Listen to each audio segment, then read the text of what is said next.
দয়া করে এই ভিডিওটাকে একটু দেখবেন, প্লিজ দেখবেন, জীবনের সেরা বিনোদন পাবেন। আমি এটা লিখিত দিয়ে দিলাম, এই ভিডিওটা একটু দেখেন।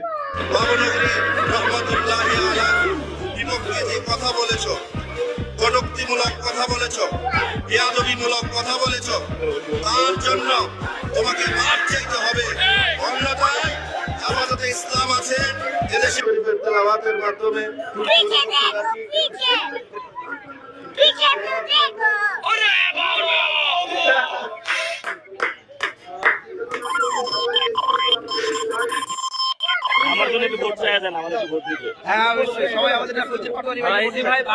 মানুষ এই লেভেলের বিনোদন দিতে পারে, নাসিরউদ্দিন পাটোয়ারি ভাই আজকের এই ভিডিও না দেখলে জীবনেও বুঝতাম না।